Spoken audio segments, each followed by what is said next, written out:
suis architecte paysagiste.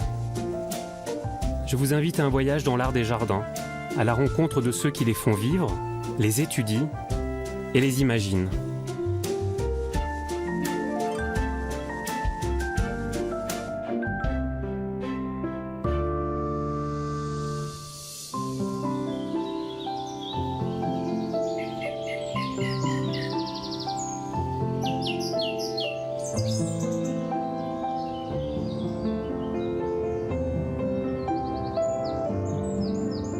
Un jardin de style anglais sur la côte normande.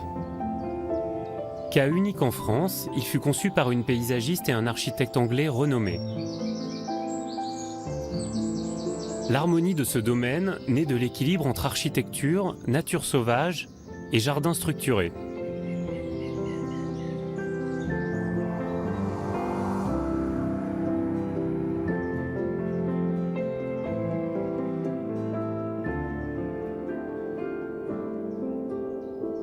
Au XIXe siècle, Guillaume Mallet acquiert un vaste terrain vierge dominant la mer.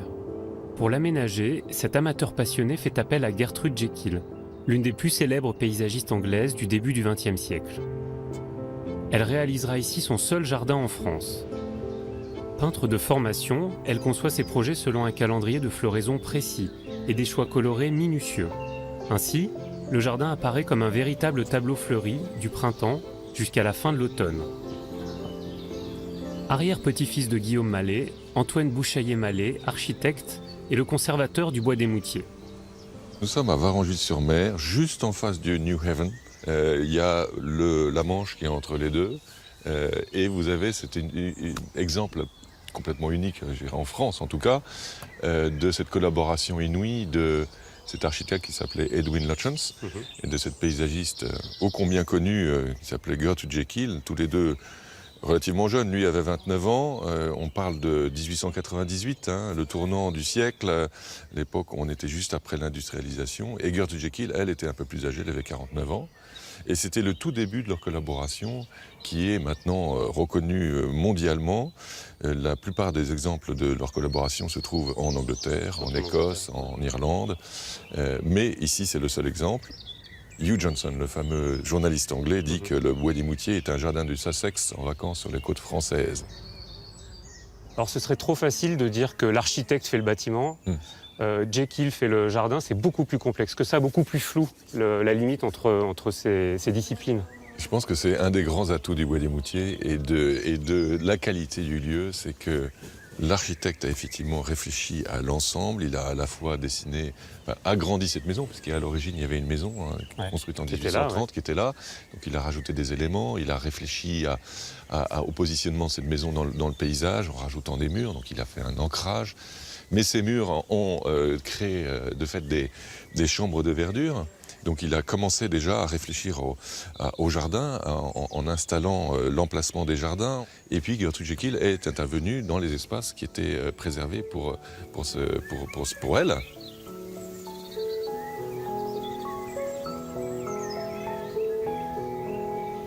Les plans de la maison et du jardin sont conçus simultanément pour composer un ensemble cohérent. Depuis 1975, le manoir est classé à l'inventaire des monuments historiques.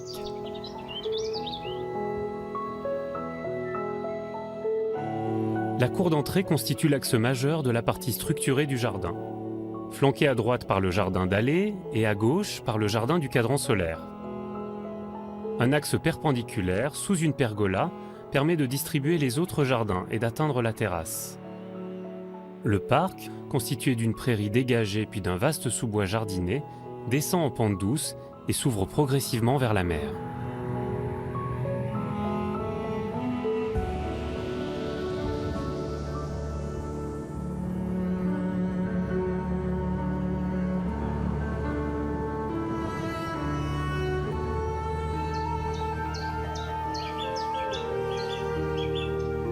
Gertrude Jekyll développe le concept des mixed borders, les bordures mélangées.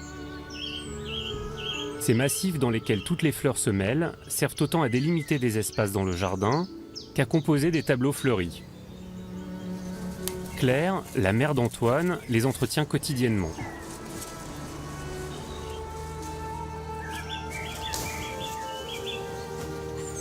Vous n'allez pas y arriver toute seule, là. C'est pas possible. Je suis toujours amateur d'aide. Et là, il y en a un les paquet. roses rugosas, c'est des roses qui refleurissent tout le temps, mais il faut les éplucher. Là, moi, j'aime bien ce coin-là du jardin, Oui, parce qu'on a les campanules, là, dans mon dos. oui.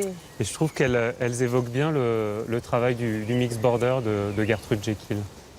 Les mix borders, c'est ces contrastes de plantes, les contrastes de feuillage, les contrastes de texture, de forme, couleur. Très important, Jekyll, elle lit un chimiste. Oui, C'est la loi du contraste simultané qui lui explique comment une couleur contre une couleur fabrique une autre couleur. eh oui, Voilà. absolument. Et donc là, si on n'avait pas eu ce verre d'eau, là, par exemple, Oui. juste derrière la campanule, on n'aurait pas la même couleur. Et naturellement, de cette campanule. c'est un faire-valoir, Ouais. en fait. Mais, et ces mix borders ont été faits pour la première fois en France. Parce que Au Bois des Moutiers. Au Bois des Moutiers et en France. L'autre point que j'aime bien, c'est qu'il y a quand même des campanules, là, que vous avez laissé pousser à droite, à gauche, mais parce que vous lui laissez beaucoup de liberté à ce jardin. Ah ben absolument, parce qu'on considère que la nature fait le meilleur de travail. Ouais. C'est-à-dire que tout d'un coup, il y a une petite euphorbe qui apparaît, elle est belle, Oui, alors et elle bouge surtout, pas, quoi. attention, Ouais, il faut la garder. il faut la garder. La nature participe et si elle n'était pas là pour nous aider, je ne sais pas si on arriverait vraiment à facile. faire de la beauté. Ouais.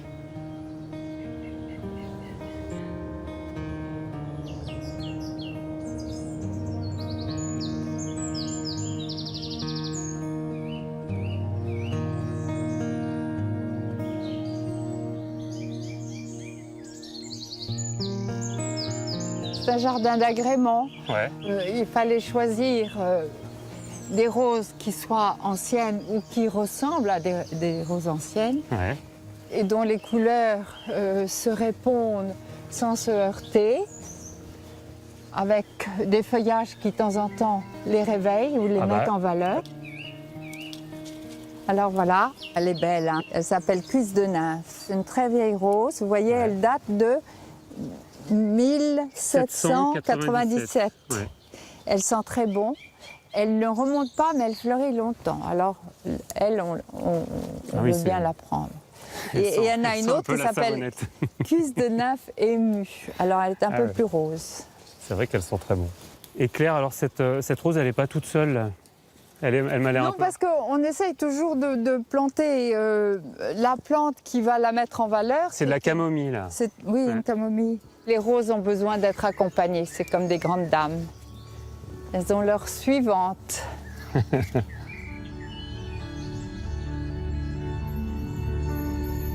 La paysagiste Gertrude Jekyll et l'architecte Edwin Lutyens travaillent ensemble sur de nombreux projets dans un même esprit Arts and Crafts, un mouvement artistique anglais.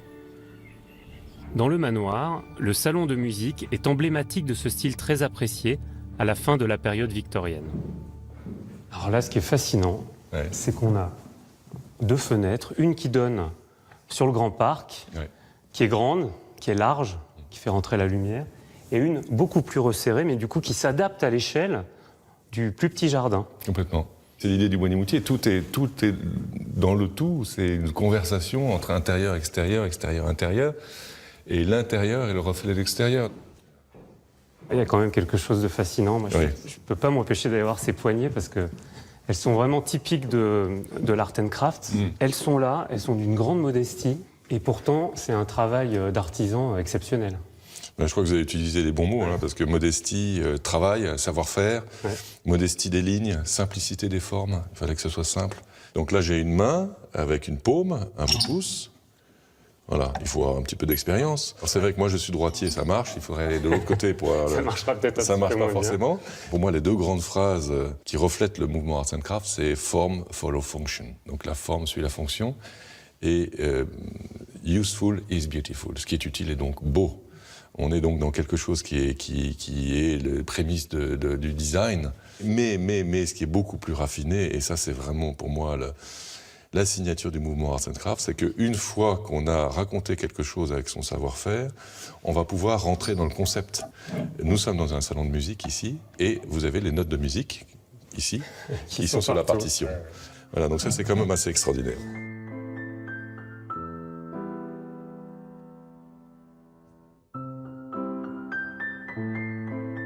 Mes grands-parents étaient quand même très spirituels. Ils étaient intégrés à une société humaine qui s'appelait les théosophes. Et ces gens rêvaient d'un monde meilleur, où on ne ferait pas de distinction entre les classes sociales, les couleurs de peau et les religions. Et quand le Bois-les-Moutiers a été créé, mes grands-parents étaient très impliqués dans ces sociétés. Et je pense que l'architecte et la paysagiste l'ont bien compris. Et on va le retrouver dehors, puisque dehors, vous avez une quantité de symbolique qui nous prouve que ce lieu a été réalisé dans ce but précis.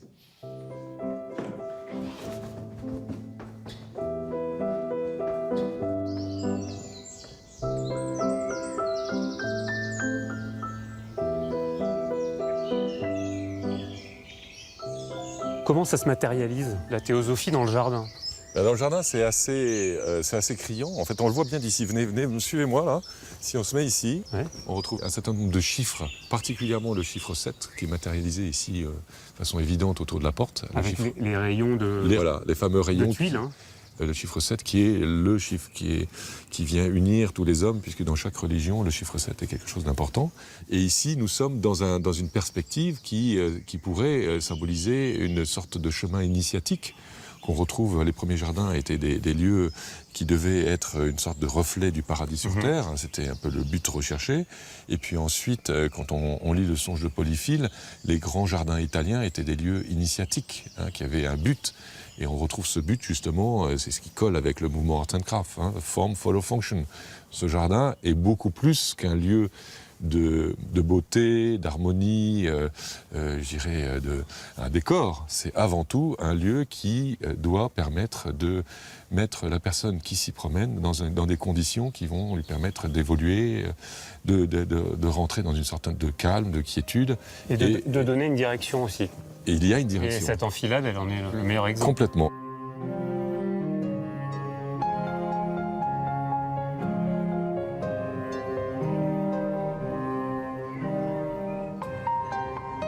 Les 12 hectares du parc qui prolongent la maison furent entièrement plantés par Guillaume Mallet. La nature acide du sol, exceptionnelle en pays de Caux, a permis l'introduction de nombreuses espèces rares, en contraste avec la végétation locale.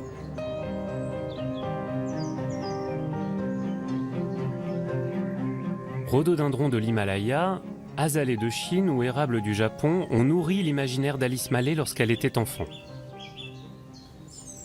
Bon, Alice, qu'est-ce que c'est que ce cercle, là, ce cercle d'if autour de nous? On n'est pas au Bois-des-Moutiers, là? On est entre les Celtes, les Romains. Et je suis sûre que le nombre d'ifs était important.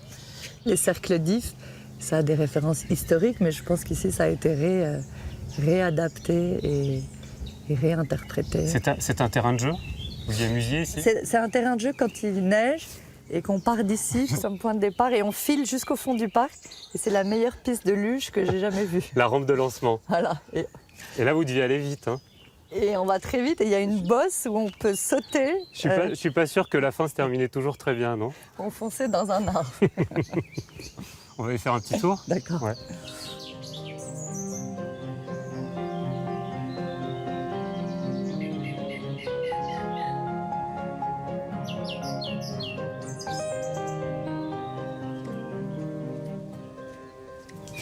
Alors là, j'adore parce que les érables japonais, ils ont été plantés comme si on était au beau milieu de la forêt. Ils ont l'air d'être complètement spontanés. Ça, c'est la manière dont le parc a été planté en voulant recréer la nature, donc en plantant en masse, pour avoir cette impression de forêt, comme donc dans la nature. Donc on les plantait les uns à côté des autres, on venait peut-être les sélectionner, parmi ceux qui avaient résisté, ceux qui n'avaient pas résisté, et finalement on arrivait à fabriquer une sorte de décor incroyable, complètement spontané, alors que c'était pas franchement des plantes spontanées ni des plantes locales. Les plantes viennent surtout de la Chine et du Japon. Ce qui est intéressant, c'est qu'elles s'adaptent au climat d'ici, puisqu'elles poussent parfois là-bas dans la montagne. Ouais. Ici, on est dans un climat assez frais et assez humide. C'est la vallée, donc voilà, et donc ça fait aussi une espèce de profusion comme ça, de par les plantes qui changent de climat et prennent une autre forme. Ça, c'est typique du 19e. On va chercher des plantes en Asie et dans le nouveau continent. Ça passe par les pépinières qui les acclimatent et puis après on les revend. C'était très colonial, c'était l'idée d'aller chercher chez les autres ce qui est le plus beau pour le ramener chez soi. Mais alors j'ai des amis botanistes qui racontent qu'eux pensent que la création de cet exotisme, c'est de retrouver ce qu'on avait avant la glaciation. où ces plantes étaient ici. Donc en fait, on veut recréer un paradis perdu d'avant la grande période glaciaire. Voilà, ce qui est intéressant. Ah oui, c'est pas mal. parce- Ok.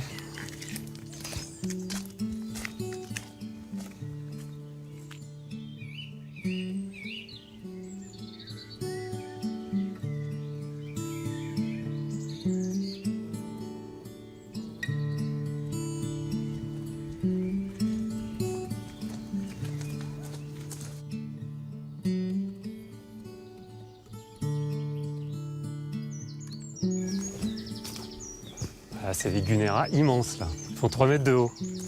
Alors ça c'est vraiment les plantes préhistoriques par excellence, avec ces petits picots là-bas dessous là. Ça gratte vraiment quand on les touche. Quand on était enfant, on s'en servait comme mes parapluies, on se mettait en dessous et puis il y avait le bruit des gouttes qui tombent. Elles devaient te paraître 2 fois plus grandes quand tu étais enfant. Elles étaient géantes. Alice au pays des merveilles. Oui c'est ça, c'est Alice au pays des merveilles, complètement. Alors ça c'est des plantes généralement qu'on installe à côté d'une source d'eau. Parce qu'elle a vraiment besoin d'avoir les pieds dans l'eau. Et alors c'est une plante qui grandit presque d'un coup. Je crois qu'en 2 mois elle atteint cette taille-là. Et je pense même qu'elle peut être encore plus grande. Ça devient vraiment spectaculaire. Et généralement, on ne les touche pas. Quand on va les visiter dans les parcs, quand on les voit dans les grands parcs, c'est l'endroit qu'on ne peut pas toucher, quoi. Moi, je suis content de les caresser.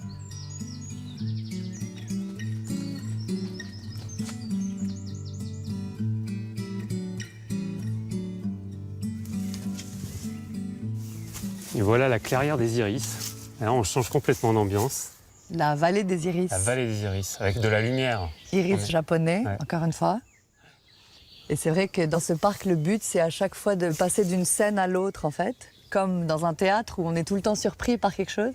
Puis on oublie ce qu'il y a eu avant, ce qu'il va y avoir après.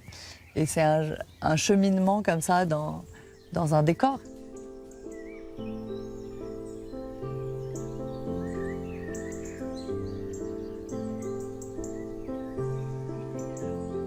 L'une des espèces remarquables du bois des Moutiers est l'hydrangea originaire d'Asie, dont la variété la plus connue est l'hortensia.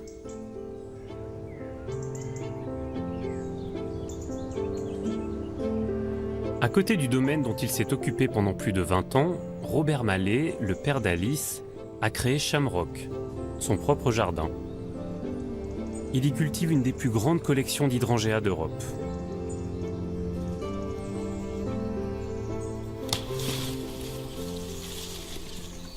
Alors Robert, vous êtes en train d'enlever les inflorescences qui ont un petit peu séché, là, c'est ça?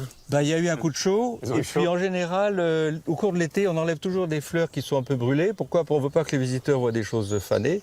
Et puis ça déclenche des remontées de floraison. Oui, il y a plein de boutons, tout ça, ça fleurit, ça n'arrête pas de fleurir. Mais c'est-à-dire que chaque fois que vous en coupez une, vous avez l'assurance que Il y en a derrière... une ou deux, alors on voit d'ailleurs les fleurs qui commencent, là, ça Ouais. va. Ah oui, ça c'est les fleurs qui démarrent parce que vous avez probablement déjà un peu taillé Voilà. la fleur auparavant. Et alors ce jardin, il a un rapport très très étroit avec le bois des Moutiers. Alors le jardin, oui, certainement, du fait que c'est vrai que j'ai beaucoup appris au Parc des Moutiers. Tout ce que je sais, en fait, je l'ai appris au Parc des Moutiers Ouais. pendant 20 ans où j'ai travaillé. Et on a créé ce parc maintenant avec mon épouse et on en a fait quelque chose qui est dans l'esprit des Moutiers pour faire découvrir la beauté des plantes. Et ça, on a besoin de ça à notre époque. On a vraiment besoin d'une extrême beauté. C'est-à-dire là, les gens se déplacent pour venir voir, comme ils vont au Taj Mahal, etc. Parce que c'est l'extrême beauté qui ouvre les yeux.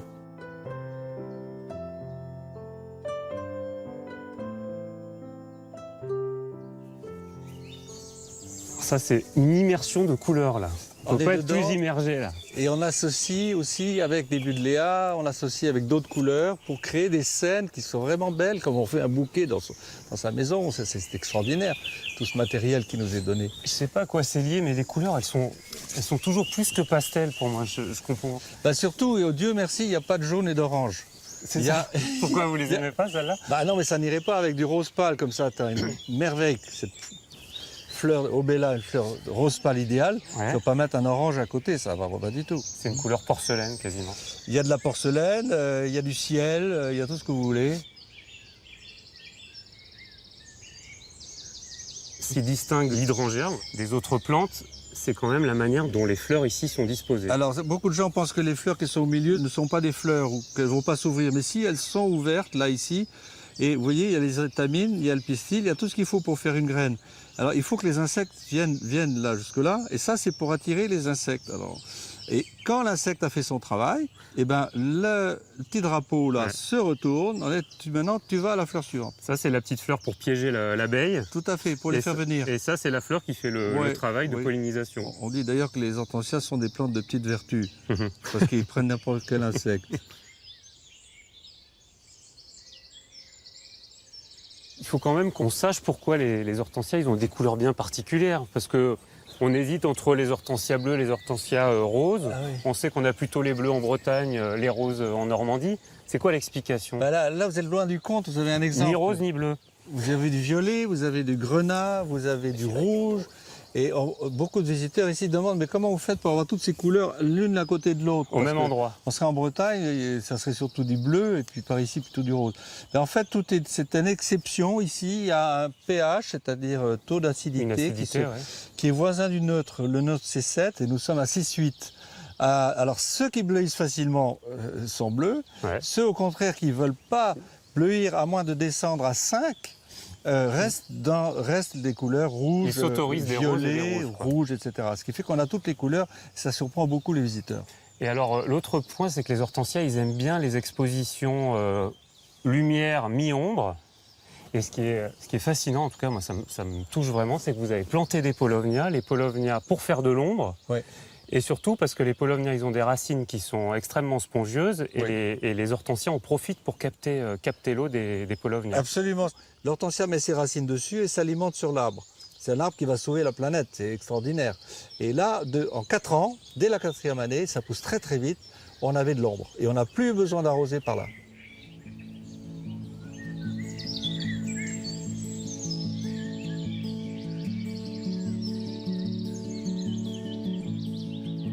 Louis Bénèche est un paysagiste renommé. Il conçoit et réaménage des jardins dans le monde entier.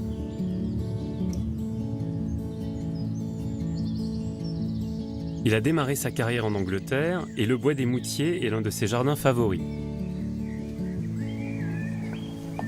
Oui, ça, c'est vraiment un jardin moi, qui me remue, qui me secoue. J'ai envie de rester paysagiste moi, quand je suis dans ce jardin. Oui, absolument. Ou ça donne envie d'être paysagiste si on ne l'est pas. C'est vrai.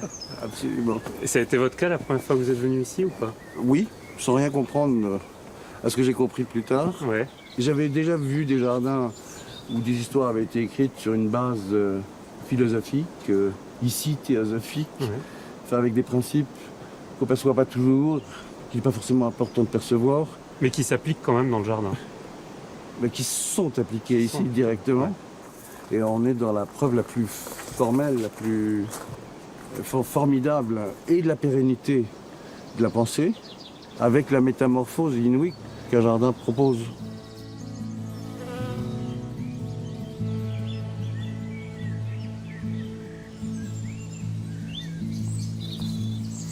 Là, pour moi, c'est vraiment la perception parfaite du Bois des Moutiers. C'est vraiment cette image-là que je vais garder en mémoire, je crois. Oui, c'est des pentes. Ouais. Ici, ce qui est intéressant, c'est qu'on est dans une poche de lumière, qui a plusieurs générations d'arbres. Il y a ceux qui étaient là avant l'horticole, qui sont les chênes et les châtaigniers. Puis on a ajouté un groupe fort de cèdres. Ici, là. Oui, et qu'on voit de la maison aussi. Le chèvrefeuille. Le chèvrefeuille qui part à l'assaut des cèdres, donc des parfums aussi. C'est un jardin où il y a plein de parfums. Et puis les petites touches de verre avec les fougères. Ce que j'aime bien, c'est qu'on est dans un sous-bois, dans une clairière, mais que c'est clairement jardiné, quoi. C'est entretenu. C'est entretenu et jardiné. Et ça a été composé.